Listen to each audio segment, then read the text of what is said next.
성능이 완전히 공개된 K3 팬텀 전차 공개되자마자 수출 제의가 쏟아지는 상황. 그 어떤 전차도 따라올 수 없는 괴랄한 성능. 현대로템이 최신 기술을 사용하는 차세대 주력 전차의 개념을 최근 구체화하여 제시했다고 디펜스 익스프레스가 16일 보도했다. 2030년 배치를 목표로 개발 중인 레이저 등이 장착된 인공지능 전차로 아르마타, 에이브람스 등을 포함한 현존 주력 전차들을 능가하는 성능을 목표로 개발 중이다. 탱크에는 구경이 커서 화력이 상당한 130mm 대포와 레이저 대포 및 대전차 미사일 등이 장착된다. 능동방어 장치인 고출력 레이저도 장착되는데 적으로부터 날아오는 대전차 미사일, 대전차 로켓, 무인기 등을 공중에서 요격하는 시스템이다.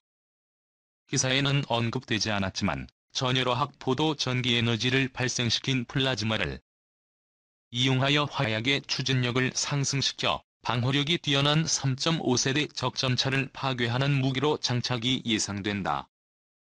또한 다표적 동시타격 미사일이 장착되어 군사위성과 연계하여 적의 동태를 파악하여 여러 표적을 동시에 공격하여 위험성을 제거할 것으로 보인다. 드론이 탑재되어 보이지 않는 주변 정찰 및 감시 공격할 수 있으며 전차의 실시간 화면으로 정보를 전송되면서 자동 추적 및 전차가 미사일을 지원 공격하여 100% 명중률로 적을 제거할 수 있어 보인다. 전자기 장갑도 장착되어 전차를 보호, 승무원의 생존성 향상을 위해 날아오는 포탄 또는 미사일을 전자기 에너지를 생성하여 조우시 화학적 에너지로 변환하여 폭발력을 상쇄하는 화학 반응을 일으키거나 또한 보호막을 개발하여 피해를 줄일 수 있다.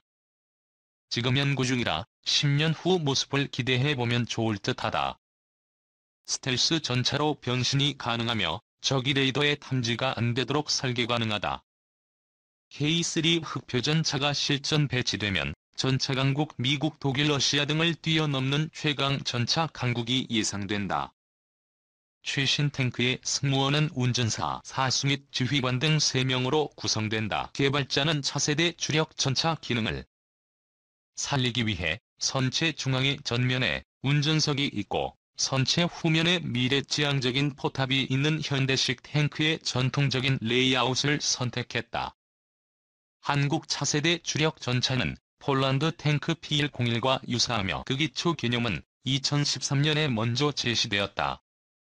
배치 예정인 2030년대까지는 시간이 많이 남아있어 향후 개념 수정 가능성은 높아 보인다. 기계의 중심에는 캡슐형 전투 구획이 있으며 탱크 본체는 수동 및 능동 갑옷을 사용하여 높은 수준의 보호 기능을 제공한다. 한국의 차세대 주력 전차는 유도 미사일 및 기타 무기에 대응하는 능동 방어 시스템과 즉석 폭발 장치를 탐지 및 파괴하는 시스템을 갖추게 된다. 타워에는 연막탄 발사기도 장착된다. 주요 무기는 130mm 대포이며 탱크에는 레이저 대포와 대전차 유도 미사일 발사기가 장착될 수 있다. 추가 무기는 포탑 내부에 숨길 수 있어 탱크는 스텔스 기능도 갖는다. 새로운 탱크는 55톤의 전투 중량과 디젤 엔진을 갖는다. 최고 속도는 고속도로에서 70km/h, 오프로드에서 50km/h이다. 최대 기동거리 범위는 500km이다. 새로운 탱크의 표준 장비는 C5ISR 시스템뿐만 아니라 모든 기상 조건에서 주야간 전투 작전을 위한 차세대 통신 및 감시 장비가 장착된다. 이와 관련 네티즌들은 미래의 탱크는 엔진, 탄약 및 컴퓨터로 군단에서 사용하는 소규모 원격 제어 또는 자율기동 탱크일 것으로 보았다. 다른 네티즌은 글쎄요, 레이저 무기와 현대식 무기 제어 시스템을 제외하고 자동적인 것은 보지 못했다. 즉 100% 새롭고 효율적인 기계가 될 것이지만 현대 탱크, 간단히 말해서 K3 탱크가 결국에 어떤 탱크를 생산할지 흥미롭다는 반응을 보였다. 전문가들은 우크라이나 전쟁에서 러시아 전차들이 제보린 등 대전차 무기에 의해 파괴되는 장면을 많이 봤다면서 미래형 차세대 전차가 이를 극복하기 위해 스텔스 기능 등 최신 기술들이 접목되어야 생존성이 향상될 수 있다며 전차의 개념 발전 필요성을 강조했다. 이 대통령 환대 속 폴란드 상륙한 K2 흑표 전차 유럽 탱크 시장 정복한다. 12월 6일 아침 안제이 두다 대통령과 마리우시 부아슈차크 부총리 등 폴란드 건물급 인사들이 그디냐 항구에 모였다. 이들은 이른 아침부터 그야말로 버선발로 뛰어나와 부두에서 하역하는 기갑 장비들을 맞이했다. 바로 한국에서 제작된 K2 흑표 전차와 K9 자주포였다. 이날 폴란드 지도부가 맞이한 화물선 BBC 벌호엔 다양한 물자가 실려 있었다. 폴란드 육군에 납품할 K2 전차 10대와 K9 자주포 23은 폴란드 바르샤바시에 납품할 트램 열차는 물론 다음 행선지인 에스토니아에 전해줄 K9 자주포 9문이 주요 화물이었다. 폴란드 매체들은 이 화물선을 보물선이라고 표현했다. 최근 폴란드와 유럽의 정세를 고려하면 이날 BBC 펄의 그디냐 입항은 역사의 한 페이지를 장식할 중요한 이벤트였다. 폴란드가 첫 물량을 납품받은 K2 전차와 K9 자주포는 육군 최정예 부대인 제16 포메라니안 기계화보병사단에 배치됐다. 해당 부대는 러시아 칼리닌그라드 접경 지역 방어를 맡고 있다. 유사시 러시아 발트 함대 이하 제11군단과 맞서야 하는 부대다. 한국군으로 치면 북한의 수도권 침공을 막고 반격 작전에 나서는 제7기동 군단과 비슷한 위상의 부대다. 이런 부대에 유럽 최강 3.5세대 전차와 고성능 자주포가 처음 배치된 것이니 폴란드로선 감개무량할 것이다. 폴란드는 한국으로부터 직도입하는 K2 전차 180대와 K9A1 자주포 48문으로 제16사단을 비롯한 주요 상비사단을 현대화할 계획이다. 한국 업체들과 컨소시엄을 구성해 K2 전차 확대 개량 모델 K2PL과 현지화 모델 K9PL을 각각 800대 623은 생산할 예정이다.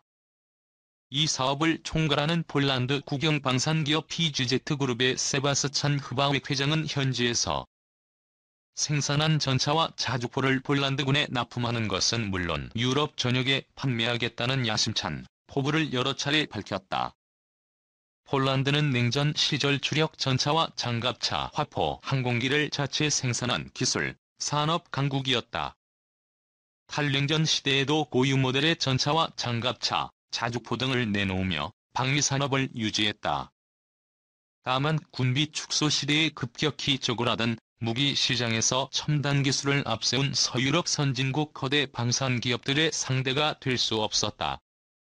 자국군 수요마저 줄면서 폴란드 방위산업은 오랜 기간 표류했다. AEHS 크라프 자주포의 실패는 탈냉전 이후 위기에 몰린 폴란드 방위산업의 현실을 보여주는 상징적 사건이다. 크라프는 영국제 AS-90M 자주포 포탑을 가져다 폴란드제 자체와 결합하는 방식으로 개발됐다. 문제는 개발에 15년 넘게 걸린 데다 그 결과물에서 주포를 쏠 때마다 차체가 요동치는 심각한 결함이 나타났다는 점이다. 결국 폴란드는 한국 K9 자주포 차체를 가져와 자국 차체를 대체해야 했다. 한국과 협업으로 완성한 개량형 크라프는 성능이 뛰어난 자주포로 환골탈태했다. 이를 계기로 폴란드는 한국 방산업계의 우수한 기술력과 뛰어난 사업 관리 능력에 주목하게 됐다. 최근 폴란드 정부가 천문학적 규모로 한국산 무기 구매 계약을 체결한 배경이다. 폴란드는 한국과 손잡고 유럽 방위산업 및 안보의 판을 바꾸려 하고 있다. 러시아-우크라이나 전쟁을 계기로 완전히 달라진 유럽 안보 환경에서 나토 최전선 국가로서 지위를 제고하겠다는 것이다. 폴란드는 무기력해진 서유럽 방산업계를 대체할 나토의 무기고로 자리매김하겠다는 목표도 갖고 있다. 독일 몽리의 차세대 전차 사업 배제된 폴란드가 방산 자주화에 나선 배경엔 그간 독일, 프랑스 등 서유럽 국가와의 해묵은 감정도 작용했다. 우크라이나발 안보 위기가 고조되기 전까지 폴란드는 이렇다 할 대규모 군비 증강 계획이 없었다. 지리적으로 러시아와 가깝지만 집단방위기구인 나토에 가입했기에 당장 침공을 우려할 일은 없었기 때문이다. 대규모 군비 투자에 필요한 재정 여력도 없긴 마찬가지였다. 이에 따라 당초 폴란드는 장갑차, 자주포 등 상대적으로 기술 난도가 낮은 무기부터 천천히 자체 개발할 계획이었다. 나토 표준화 압박에 직면한 전차 전력은 나토 동맹국과 협력해 공동 개발한다는 방침을 세우고 있었다. 폴란드는 2010년대 중반 독일, 프랑스가 주도하는 차세대 전차 공동 개발 사업에 참여하려 했다.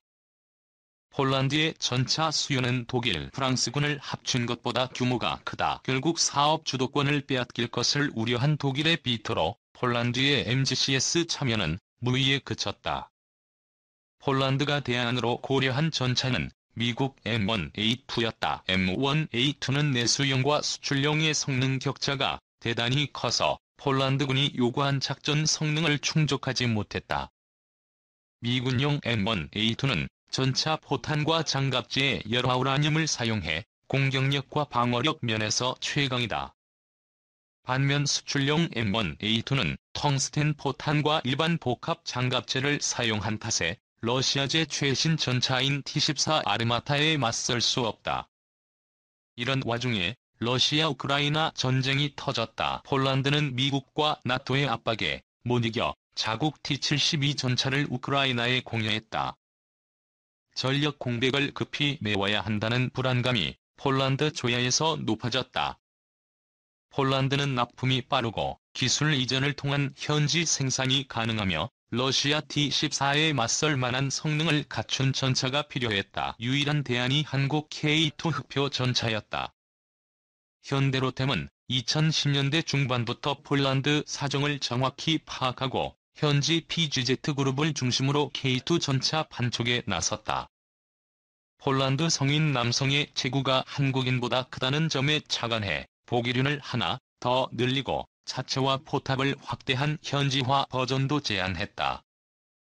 현대로템 측 아이디어는 그간 주목받지 못했다. 최근 폴란드는 대규모 군비 증강을 천명하고 현대로템의 아이디어를 수용해 자국군 기갑 전력 현대화에 나섰다.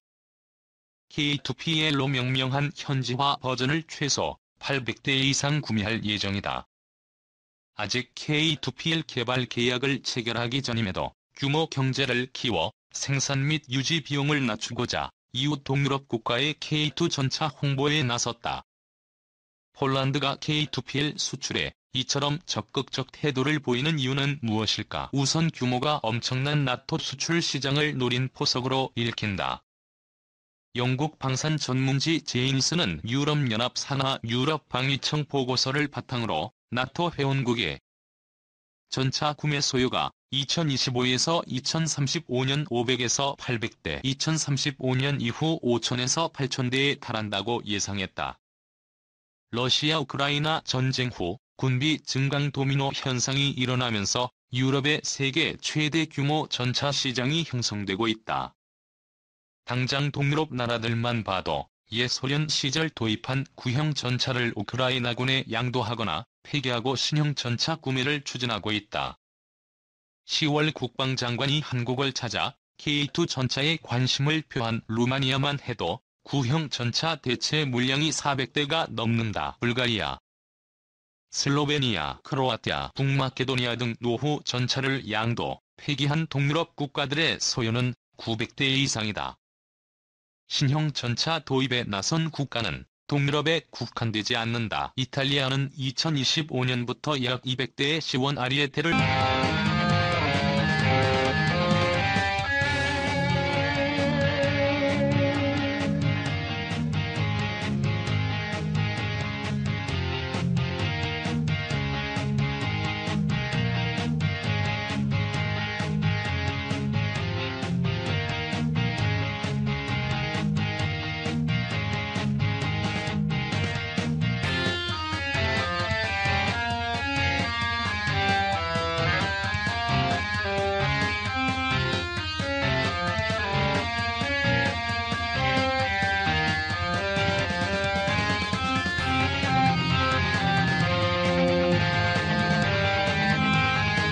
대규모 전차 시장을 석권하면 한국은 막대한 부품 수출과 기술 로열티를 기대할 수 있다.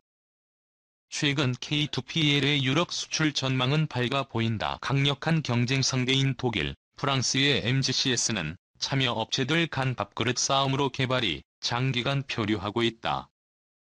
당장 완성품이 언제 나올지 불투명한 상황이다. 사업 진행이 혼란한 와중에 K2PL이 등장하자 당황한 MGCS 참여 업체들은 제각기 신형 전차 모델을 발표하고 나섰다.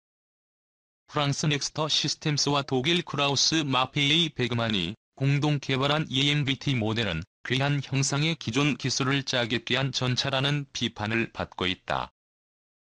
라인 메탈의 KF-51 판터도 급조한 탓에 내부 공간 배치가 비현실적이고 적용된 기술 역시 검증된 바 없다. 무엇보다 이들 전차들은 개발국조차 채택할 계획이 없다는 치명적 단점이 있다.